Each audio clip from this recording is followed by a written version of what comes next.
নির্বাচন নির্বাচন হচ্ছে জনপ্রতিনিধি বাছাইয়ের জন্য একটি আনুষ্ঠানিক প্রক্রিয়া।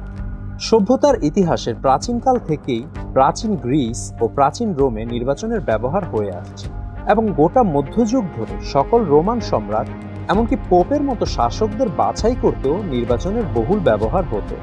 একটা সময় ছিল যখন পৃথিবী জুড়েই প্রায় সকল নির্বাচনেই শুধুমাত্র জমিদার এবং বিভিন্ন শাসক শ্রেণীর পুরুষদের উপস্থিতি লক্ষ্য করা যেত।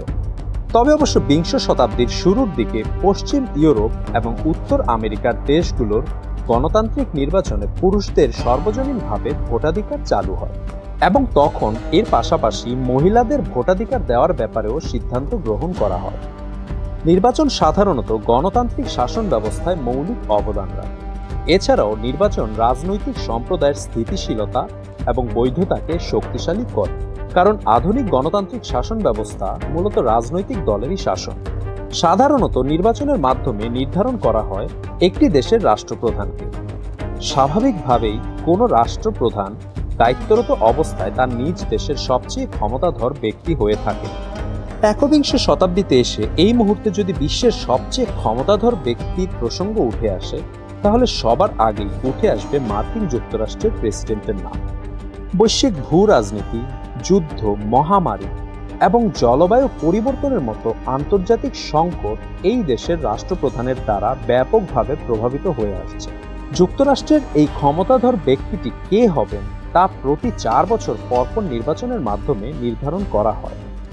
সাধারণত নভেম্বর মাসের প্রথম মঙ্গলবার যুক্তরাষ্ট্রের প্রেসিডেন্ট নির্বাচন হয়ে থাকে, অর্থাৎ 2024 সালে নির্বাচনটি অনুষ্ঠিত হতে যাচ্ছে 5 নভেম্বর। এটি যুক্তরাষ্ট্রের 60তম রাষ্ট্রপতি নির্বাচন। যুক্তরাষ্ট্রের প্রেসিডেন্ট নির্বাচন প্রক্রিয়াটি কিছুটা জটিল এবং অন্যান্য দেশের থেকে আলাদা। প্রায় 200 বছর ধরে এই একই প্রক্রিয়ায় এদেশের নির্বাচনটি হয়ে আসছে।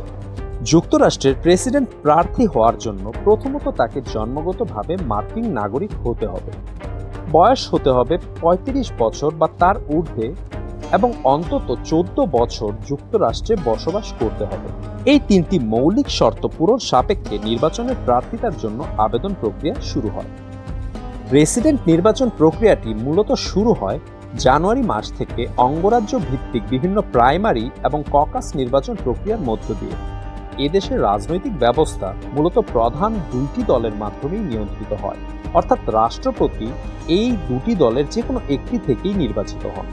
এছাড়াও ছোট ছোট কয়েকটি রাজনৈতিক দল থেকেও মাঝে মাঝে প্রার্থিতার আবেদন আসে, কিন্তু সকল মনোনয়ন প্রত্যাশীদের থেকে একটি সিক্রেট ভোট পদ্ধতির মাধ্যমে পার্টির সদস্যরা তাদের সেরা প্রার্থী নির্বাচন করে। আচ্ছা, এবার প্রধান রাজনৈতিক দল দুটির সম্পর্কে জেনে নেওয়া যায়। উদারনীতির রাজনৈতিক দল হলো ডেমোক্রেটিক রাজনৈতিক দল বা ডেমোক্রেটিক পার্টি।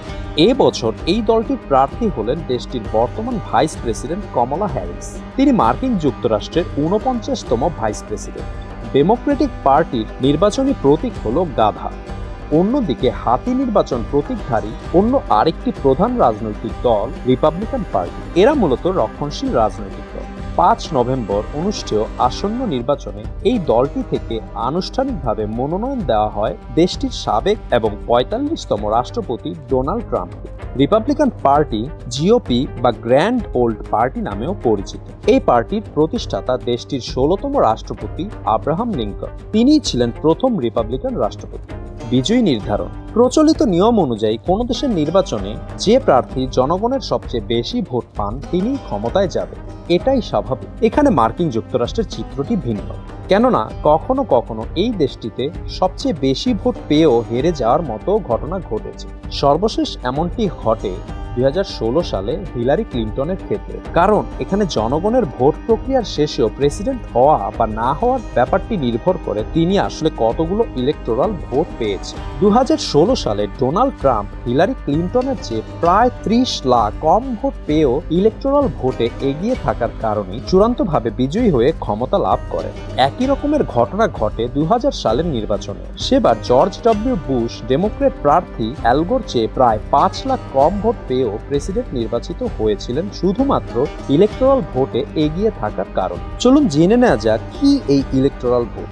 সহজভাবে বলতে গেলে যুক্তরাষ্ট্রের জনগণের ভোটের দ্বারা রাজ্য ভিত্তিক একদল ইলেক্টর বা নির্বাচক বাছাই প্রক্রিয়া চলে। একটি রাজ্যের একদল ইলেক্টরদের বলা হয় ইলেকটোরাল কলেজ।